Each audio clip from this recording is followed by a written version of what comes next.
हर हर महादेव। श्री शिवाय नमस्तुभ्यम। स्वागत है आप सभी का एक बार फिर से। मेरे देवाधिदेव महादेव आप व आपके परिवार पर अपनी कृपा दृष्टि सदा सर्वदा बनाए रखें। दोस्तों, यदि आप अपनी लाइफ में नया कुछ सीखना चाहते हैं तो चैनल को सब्सक्राइब जरूर करिएगा। दोस्तों, सावन माह के शुक्ल पक्ष की तृतीया तिथि को हरियाली तीज मनाई जाती है।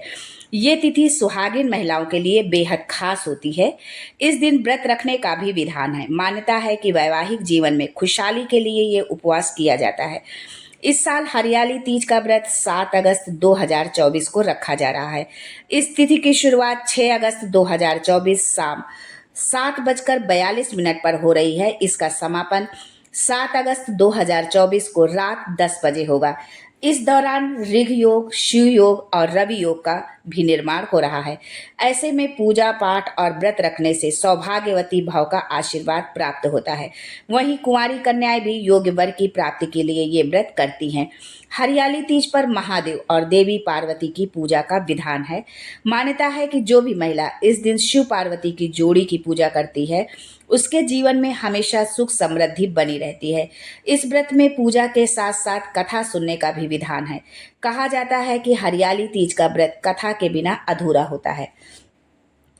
तो ऐसे में आइए जानते हैं हरियाली तीज की कथा के बारे में। लेकिन आगे बढ़ने से पहले आपसे रिक्वेस्ट करती हूँ कि वीडियो को लाइक करिएगा, दोस्तों को शेयर कर दीजिएगा और अगर आपने अभी तक चैनल को सब्सक्राइब नहीं किया है तो चैनल को सब्सक्राइब करके बेल आइकन जरूर दबाइएगा। दोस्तों, हिंदू धर्म में हरियाली तीज के व्रत को अधिक महत्वपूर्ण माना जाता है। इस दिन व्रत रखने से जीवन में खुशियां बनी रहती हैं। इस उपवास की पूजा में हमेशा व्रत कथा सुननी चाहिए। हरियाली तीज व्रत की कथा को लेकर ऐसा कहा जाता है कि एक बार महादेव देवी पार्वती को अपने पूर्व जन्म की याद दिलाते हुए उन्हें कहते हैं कि हे पार्वती, तुमने मुझे पति के रूप में पाने के लिए कई वर्षों तक कठोर तप किया। साथ ही तुमने अन्न और जल का भी त्याग कर दिया, चाहे तपती गर्मी हो या भारी सर्दी या फिर हो बरसात। इन सभी मौसम का सामना करते हुए भी तुमने कठोर तप किया। उसके बाद मैं तुम्हें वर के रूप में प्राप्त हुआ। इस कथा को सुनाते हुए भगवान शिव आगे कहते हैं कि पार्वती, एक बार नारद मुनि तुम्हारे घर पधारे थे। तुम्हारे घर जाने के बाद उन्होंने आपके पिताजी से कहा कि मैं विष्णु जी के भेजने पर यहाँ आया हूँ। भगवान विष्णु स्वयं आपकी तेजस्वी कन्या पार्वती से विवाह करना चाहते हैं। ये बात सुनकर पर्वतराज खुश हो गए और उन्होंने शादी के प्रस्ताव को स्वीकार कर लिया।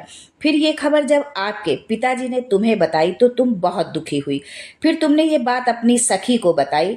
तुम्हारी ये गाथा सुनकर उसने तुम्हें घनघोर जंगल में तुम्हें तप करने की सलाह दी। फिर अपनी सखी की बात सुनकर तुम मुझे पति के रूप में प्राप्त करने के लिए जंगल में एक गुफा के अंदर रेत की शिवलिंग बनाकर तप करने लगी। इस दौरान तुम्हारे पिता पर्वतराज ने पूरी धरती और पाताल पर तुम्हारी खोज की, लेकिन तुम उन्हें नहीं मिली।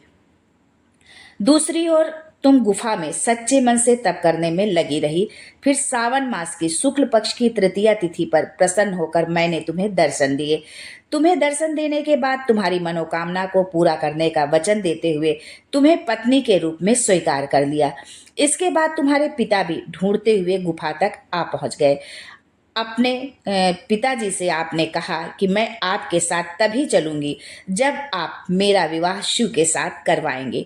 तुम्हारी कठोर तपस्या और हठ के आगे पिताजी की एक न चली। उन्होंने ये विवाह करवाने के लिए हामी भर दी। कथा को सुनाते हुए भोलेनाथ ने कहा कि श्रावण तीज के दिन तुम्हारी इच्छा पूरी हुई और तुम्हारे कठोर तप की वजह से ही हमारा विवाह संभव हो सका।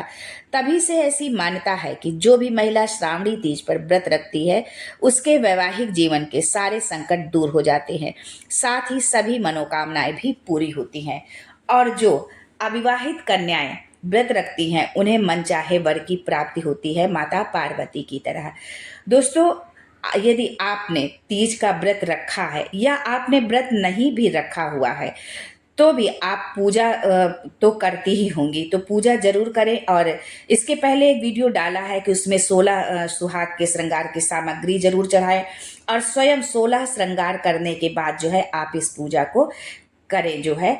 और भले ही आपने उपवास नहीं रखा है, पर जो है आपकी पूजा यदि कर रही हैं तो आपकी पूजा तभी पूर्ण होगी जब आप इस कथा को पढ़ेंगी या सुनेंगी। तो इसलिए इस कथा को जो है आप जरूर पढ़ें या सुने जो है, तभी आपकी पूजा जो है पूर्ण होती है। दूसरी बात एक ये भी बताना चाहेंगे कि शास्त्रों में वर्णित है कि जो भी सुहागन महिला हरियाली तीज के दिन 4 रंगों की चूड़ियां पहनती है वो अखंड सौभाग्य वाली होती है। वो 4 रंग की चूड़ियां हैं, हरी, लाल, पीली और नारंगी रंग की। इन हरी रंग की चूड़ियों को पहने और हमेशा जब चूड़ी पहने तो आप जो है जोड़े में पहने, कभी अकेली एक चूड़ी आप बिल्कुल न डालें। जैसे कि आजकल रिवाज है कि लोग चूड़ी पहले तो पहनते ही नहीं हैं, और यदि पहनते भी हैं तो हाथ में एक कड़ा डाल लिया, एक चूड़ी डाल ली, तो ये जो है एक तरह से अपशकुन है। आप अपने सुहाग के साथ, आप अपने पति के जीवन के साथ आप ये खिलवाड़ कर रही हैं। तो इस तरह के जो है ये पाश्चात्य सभ्यता की जो है, इससे आप दूर रहें और अपनी संस्कृति सभ्यता को अपनाते हुए अपने सुहाग को अमर करने के लिए, अखंड सौभाग्य होने के लिए आप जो है इस व्रत को या पूजा पाठ को जो है जरूर करें और कथा आप जरूर सुने। यदि मान लीजिए आपके घर में नहीं रहा जाता है व्रत उपवास तो आप न रखें, लेकिन पूजा अवश्य करें। सुहाग की सामग्री अगले दिन पूजा व्रत उपवास आपने किया है या पूजा ही आपने की है तो अगले दिन 16 श्रृंगार की सामग्री जो है, सुहाग श्रृंगार की सामग्री आप किसी न किसी को जो है दान अवश्य दें। क्योंकि जब हम अगले दिन पारण करते हैं किसी भी व्रत का, तब जो है हमारा पारण और हमारा व्रत तभी संपूर्ण होता है जब हम किसी को दान देते हैं। तो ये हम व्रत जो है हम अपने सुहाग के लिए, अपने पति की लंबी आयु के लिए, अपने परिवार की कुशल का क्षेम के लिए, कुछ हमारा परिवार जो है मंगल हो हमारे परिवार में सभी सदस्यों का, इस कामना से इस व्रत को हम रखते हैं। तो हमारा व्रत तभी पूर्ण होता है जब हम अगले दिन पारण जो है तभी करते हैं। पहले आप जो है कुछ दान करें और साथ में अन्न दान जरूर करें, क्योंकि अन्न दान से बड़ा कोई दूसरा दान होता ही नहीं है। सुहाग सामग्री के साथ आप अन्न दान, फल, मिठाई जो भी आपके सामर्थ्य में हो उसको आप जरूर दान करें जो है। और दान करने के पश्चात तब आप जो है व्रत का आप पारण करें, तभी आपका व्रत पूर्ण होता है। दोस्तों ये छोटी छोटी सी चीज़ें होती हैं जिनको कि आजकल के लोग मानते नहीं हैं, लेकिन ये हमारी संस्कृति है जो है, और हमारे वेद पुराणों में ऐसा लिखा हुआ है। हमारे चैनल में आपको जो भी जानकारी दी जाती है वो सब शास्त्र सम्मत होती है, कोई इधर उधर की बात हम नहीं बताते हैं आपको।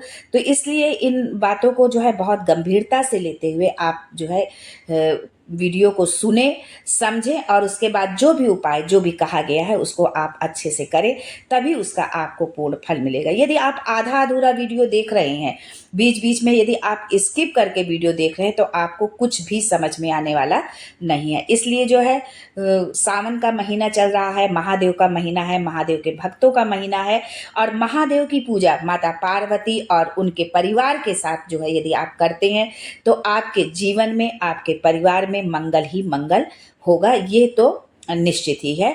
दोस्तों ये वीडियो और ये जानकारी यदि आपको अच्छी लगी हो तो लाइक, शेयर, सब्सक्राइब करना बिल्कुल भी ना भूलें।